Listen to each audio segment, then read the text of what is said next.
Hello, you're watching VNA News Bulletin. I'm Banga from Hanoi and now the headlines as usual. Slovakian Prime Minister Robert Fico visits Vietnam. Australia likely to import dragon fruits from Vietnam.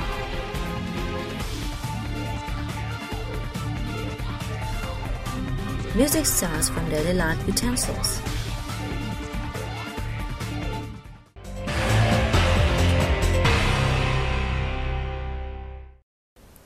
The National Election Council held a conference in Hanoi on July 18th to summarize the results of the election of deputies to the 14th National Assembly and the People's Councils at all levels for the 2016 to 2021 tenure. Addressing the event, National Assembly Chairwoman, head of the Council, Nguyễn Thị Kim Ngân, said the success of the general election in May is a foundation for the building, reinforcement and completion of the law-governed socialist state of the people, by the people and for the people in Vietnam. It is also significant to the implementation of the 12th National Party Congress resolution, as well as the socio-economic development plan for the whole tenure and in 2016. National Assembly Vice Chairwoman Dong Thị Phóng, who is also Vice Chairwoman of the Council, affirmed that the election was organized thoroughly, ensuring democracy, equality, lawfulness and safety. It was the true festival of the whole community. According to the Council, 99.35% of voters nationwide went to the polls. After the voting results announced, the National Election Council and election committees at all levels verified the eligibility of the elected deputies. 494 elected National Assembly deputies have their eligibility recognized, 2 fewer than the election results.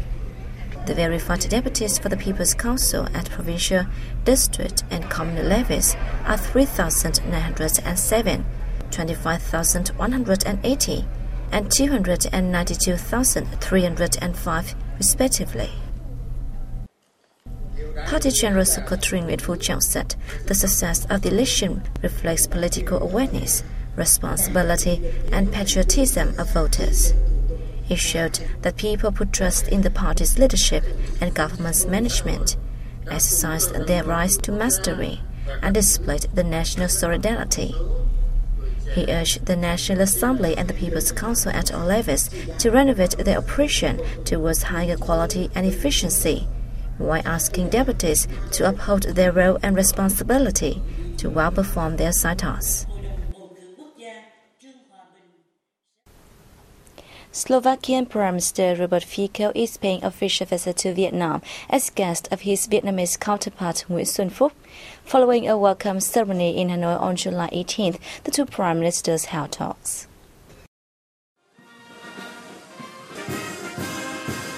Prime Minister Phúc said the ongoing visit will create a momentum to deepen the time-honored friendship and all-round cooperation between the two countries in an effective and pragmatic manner. Prime Minister Fico stressed that Slovakia always considers Vietnam a friendly and long-standing partner and wishes to beef up ties with the Southeast Asian country across fields. He underlined Slovakia's support for enhanced relations between Vietnam and the EU, as well as the signing and ratification of the EU-Vietnam Free Trade Agreement. The Slovakian leader promised to accelerate the EU recognition of Vietnam's full market economy at the same time with the official signing of the pact. In an effort to advance the economic links, the two leaders agreed to improve the efficiency of the Vietnam-Slovakia Joint Committee on Economic Cooperation and increase trade and investment promotion. They shared their concerns over recent developments in the East Sea and stressed the need to address disputes in the waters through peaceful measures and in line with international law, and seriously offset the declaration on the conduct of parties in the East Sea towards the early formation of a Code of Conduct in the East Sea. Following their talks, the two prime ministers witnessed the signing of cooperation documents in transportation, information and communications, investment and education. They then held a press briefing to announce the outcomes of their talks. During a later meeting with Prime Minister Robert Fico, Party General Secretary Nguyễn Phú Trọng applauded political dialogues between the states, governments, parliaments and ruling parties of Vietnam and Slovakia. He requested the two sides to maintain exchange of visits at all levels and step up cooperation between ministries, sectors and localities. The party chief also thanked and called on Slovakia to continue backing the stance of Vietnam and ASEAN on the EC issue. Prime Minister Fico affirmed that Slovakia attaches importance to developing friendly ties and traditional cooperation with Vietnam. He promised to coordinate closely with Vietnam international forums and strive for peace, stability, and respect for international law. At a reception for Prime Minister Robert Fico on the same day, State President Trần Đại Quang asked Slovakia to push for the EU early signing of the Vietnam-EU Free Trade Agreement and recognition of Vietnam's market economy. He also suggested Slovakia to create more favorable conditions for the import of Vietnamese goods into the country and promised to do the same for Slovakian products. Prime Minister Fico admitted that the two-way trade has grown by 15-fold over the past years, but still failed to catch up with great potentials and traditional cooperation between two nations. He told the host that the Vietnam-Slovakia Joint Committee on Economic Cooperation will convene in early 2017 to seek ways to boost bilateral economic ties.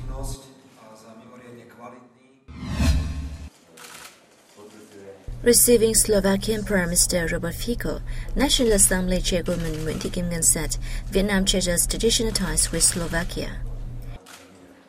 She spoke highly of the EU and Slovakia's stance on the EC issue and expected that Slovakia will continue supporting Vietnam in seeking peaceful solutions to the EC disputes in line with international law.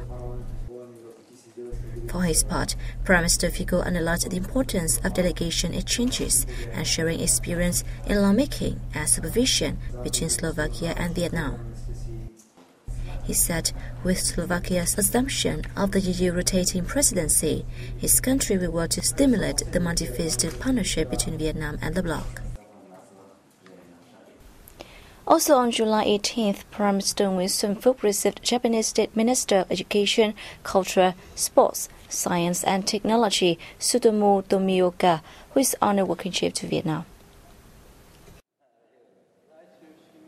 Prime Minister Phúc said, as Vietnam and Japan have built a strategy on technological cooperation, the two countries should prioritize boosting cooperation in the high-tech sector, in which Japan holds a lot of advantages. While praising Japan's new techniques in cancer treatment, the Prime Minister urged the Japanese side to provide more information, share related costs, and speed up the transfer of these techniques. Prime Minister Phúc also expected that Vietnam and Japan will sign an agreement on scientific and technological cooperation in the near future. Tsutomu Tomioka proposed a number of potential aspects for bilateral coordination, including cancer treatment, space and computer technologies. He noted that Japan looks to elevate ties with Vietnam in science and technology to a new height.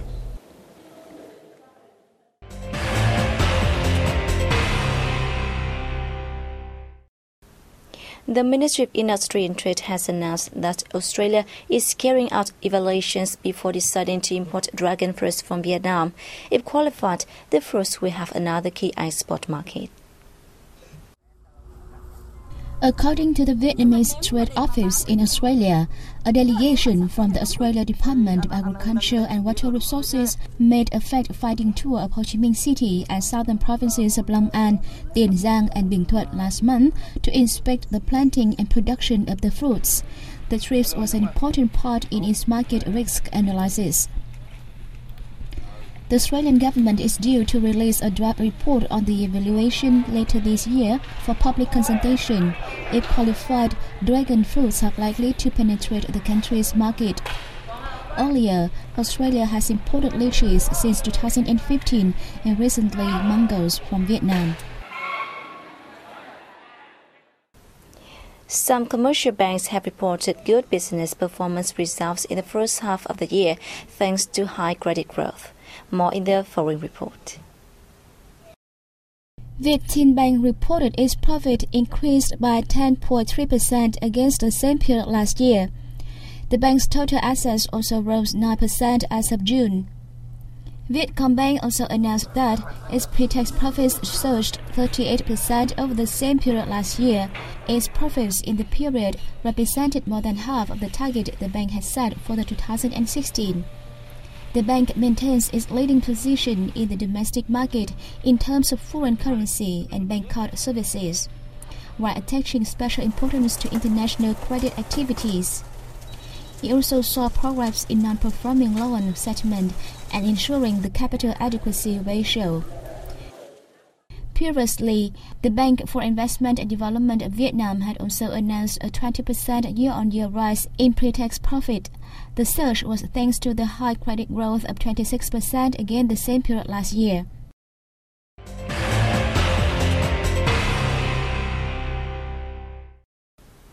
Vietnam finished in 4th position at the ASEAN University Games in Singapore.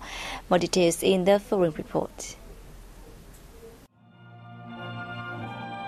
Vietnam earned 23 gold, 11 silver, and 13 bronze medals, with most of the titles winning from track and field competitions.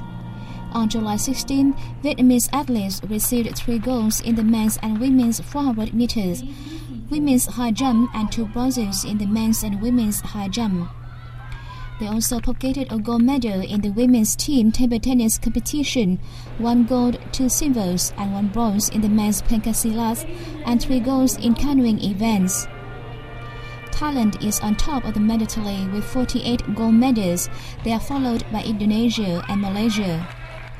The closing ceremony was held on July 18 at National University of Singapore's stadium. Anyone finds it easy to play musical instruments made from devices used in our daily life. That is the feeling shared by visitors to Hanoi Collective Orchestra, hosted by the Japan Foundation Center for Cultural Exchange. Join us to enjoy the program's atmosphere. At the event, members of the Hanoi Collective Orchestra showed participants how to turn water pies, wooden stick, air balloons, straws, or spoons to musical instruments by attaching them with adhesive tape or other materials. As you can see, I have a drum made from air balloons, water pies attached together by tape. I'm very happy to join in this performance.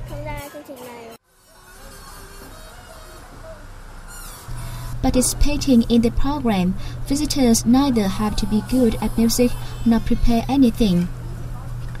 They just come, observe and follow the instructions and share with each other the joy when they create a musical instrument by themselves. When coming here, people can communicate with each other via music. We hope people can find another way to talk to each other through our program.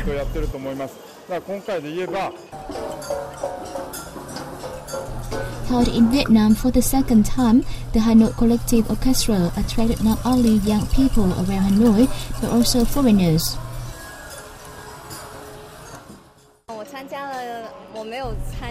I didn't create any musical instrument, but I played some of them.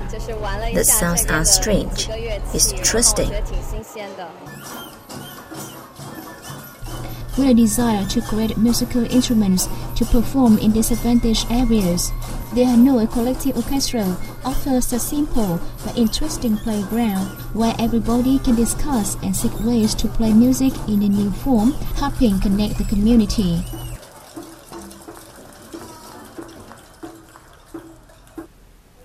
And that has wrapped up our news bulletin. Thanks for joining us, and goodbye for now.